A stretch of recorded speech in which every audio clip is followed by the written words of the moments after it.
Welcome back to yet another episode of BE Roundup. ET Brand Equity is that show where we analyze the latest developments of the week for the advertising and marketing industry. And today, to help us do that, we have Ms. Babita Baruah from GTB India. So welcome Babita, and thank you so much for being a part of the show. Thank you, Satyajit.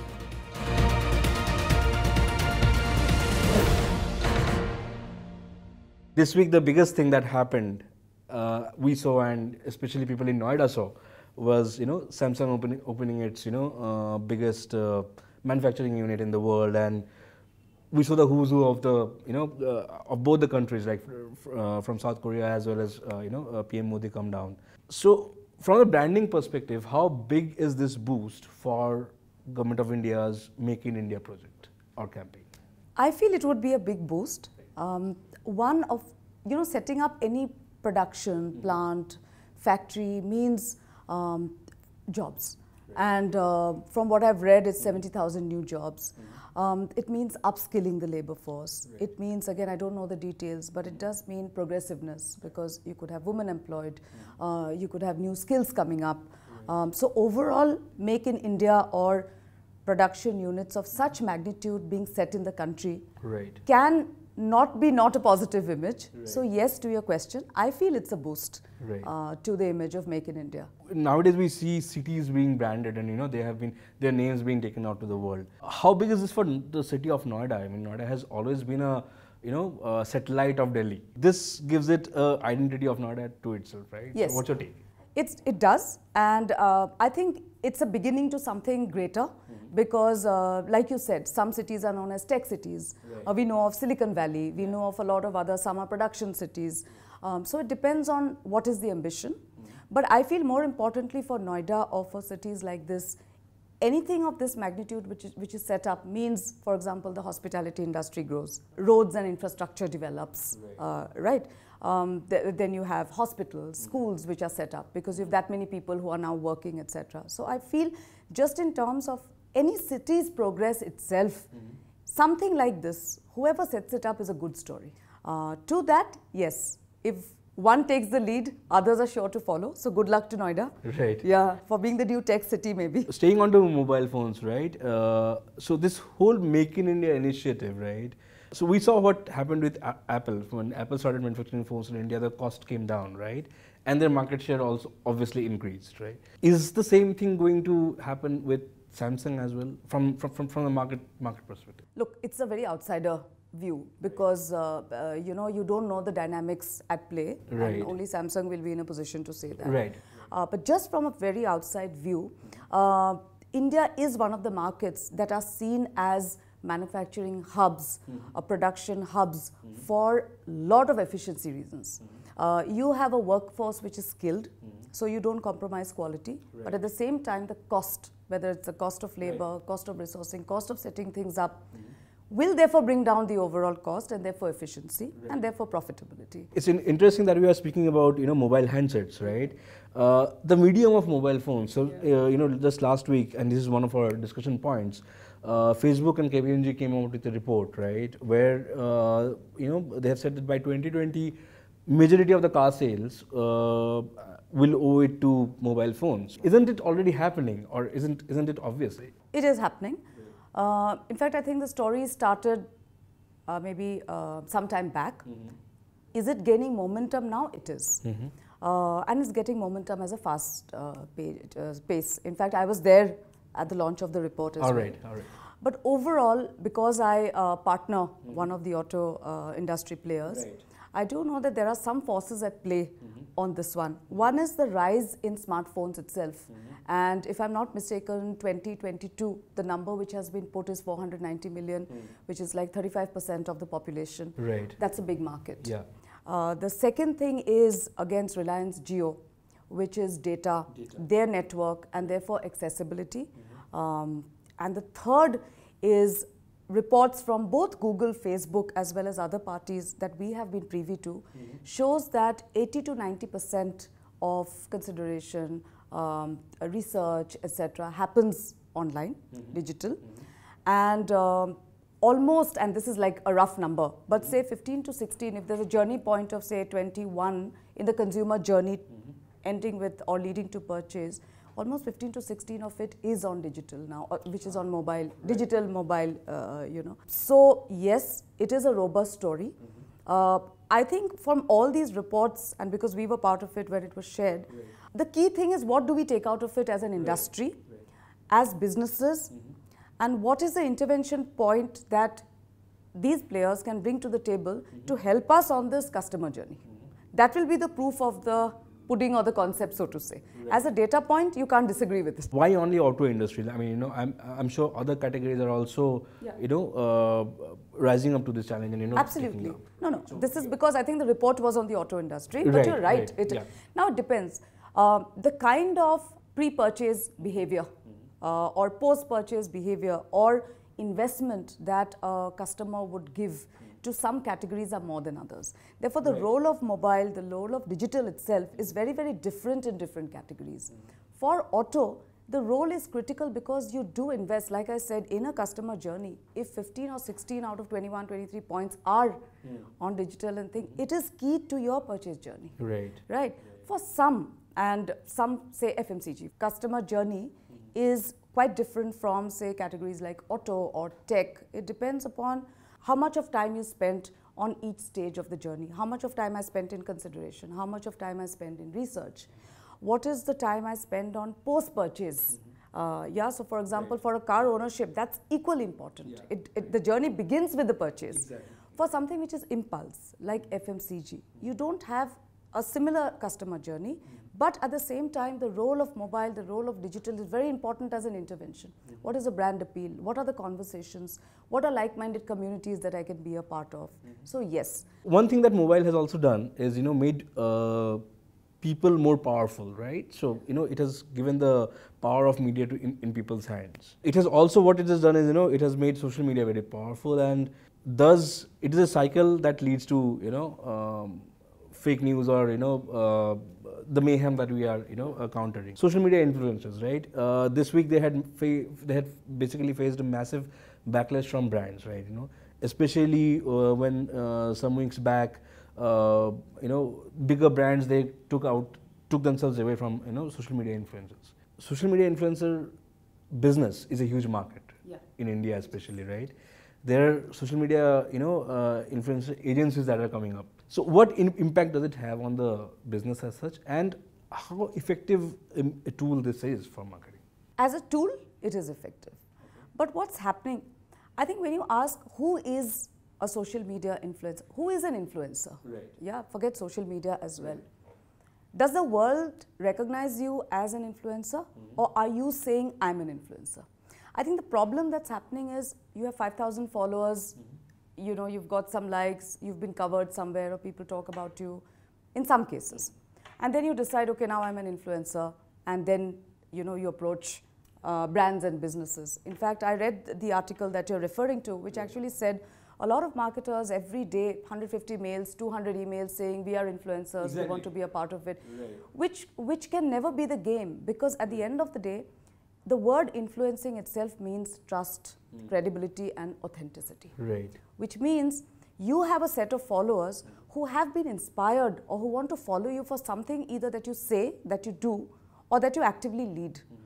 And if there is that genuineness, the influencer circle will automatically grow, and you don't have to go to brands, brands are going to approach you. A parallel, if we take, say, celebrities that brands are used to talking about, and by celebrities I talk about movies, cricket, typical celebrities that Indian businesses have used. I have never seen a case where a celebrity has come and approached and said, you know what, I'm a celebrity, please take me. It's the other way around. Yeah. So yes, as a role of an influencer who can influence in a very credible way, very critical. And I think the more brands get into this, there's a lot of conversation that can be generated, which is not really brand out. There's a lot of storytelling that can happen. There's a lot of engagement that can happen, etc. With the way some of it is happening now, I think it's good to pull back and to really look at who are the top, and there's no number. It could be 10, it could be 100, but who are the top influencers in India? Really the top influencers, and how am I associated with them? The rest honestly is like a shakeout. only the strongest and the best will survive, and I think that's happening Right. here right So now. where is exactly that we're getting it wrong? Is it the agencies that are copying up, they're getting it wrong because of the, their P&L and their, their business issues? Or is it like really, attaching a number to the influencer game, right? Yeah. Is that the strategy that is wrong? I think it's both, but I just think for a lot of marketing businesses, you are right. There is this whole thing about, so it's a KRA. It's also this initiative that we've taken to be on social media. And it's all of us. When I say marketing, we are all part of marketing. And sometimes to do that, if the big item on the board that is being discussed is social media influencers and have you been a part of this? You will then maybe without doing any homework say, yes, I've been to XYZ and I've taken on 10 social media influencers, or we have an active and robust. But I think the bigger problem are the social medias or the social media influencers or the so-called social media influencers. They are the ones who are creating this big mess of, like I said, there was, I forget, maybe 6 months back, and I forget the name of the hotel. I do know that it's a very exclusive hotel who only welcomes, or who, the hotel is meant for a certain exclusive set of people with a mindset. And I do remember that I think a couple wrote and said, we are social media influencers or bloggers, and we want free stay, free hotel, and we'll write about it. And I think the manager of the hotel had written back, and the letter also got printed, and there were apologies, etc. So I'm not getting into the details, but there is something in that which said, if you are really going to influence my business, I will invite you because I need you. Rather than this whole thing of give me a free ticket, give me free lunch, give me free stay, give me a car, give me a mobile phone, because you know what, I've got so many followers, I'll talk to them. That's not the way business is done, first of all. And that is what is creating all this mayhem. I think using a tool is important. Proving to the world or to the internal stakeholders that I've used a tool by using numbers is where sometimes we go wrong, and that should stop. Anyway, so moving back and getting into our own industry, right? International Advertising Association, they just announced their lifetime achievement award to Mr. Ram Saigal, right? They have also inducted Mr. Sam Balsara in their Hall of Fame. So these are big names, right? And these are names that when we were starting up, we were looking up to, right? Meeting Sam, I still remember the first time I met Sam Balsara, it was like, wow. Looking at the generation that is coming in, and especially, people who are looking to make a career in advertising and marketing, how does these names really, one is obviously what kind of legacy are they leaving behind, and what kind of impact do you think they create, especially with these sort of, awards and, accolades? Strong impact. So let me tell you, and I'm so happy, I mean, full respect to everybody here, but because you mentioned Sam, I also meet Sam Balsara on occasions, and every time I meet him, I'm inspired. Right. Like there's always, every time you meet him, there's always new to learn. Yes, and there are many others who, like I said, this is one industry where you don't get in. So there are other industries, for example, say banking. You get in for the banking bit of it, the finance bit of it. You like doing it. There are others where it's you've grown up in a certain career, you've done your engineering, so you'll join an engineering company.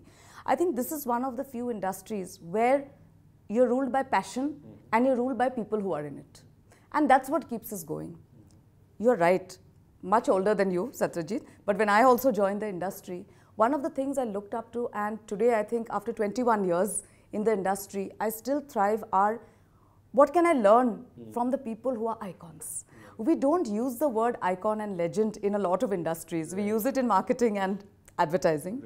I think one is the work you've done, because we are an industry that actually influences, that changes mindsets, that really provokes, and it's a big power. And it's a big cross we bear to do it right, to do it in a correct way, to do it in a way that works for businesses, etc. And therefore, anybody who does it, the body of work you leave, number one, is an inspiration and something that should be actively propagated, I feel, and not stop at just the name. What has that person done? How are we actively promoting it amongst youngsters who are joining the industry? The second is the person himself and herself and the personality, which is what can we learn from them? Their journeys, their ups and downs. They have witnessed a lot of changes, whether it has come to the digital transformation now, or maybe when it was print and TV, the change in the Indian consumer behavior, etc.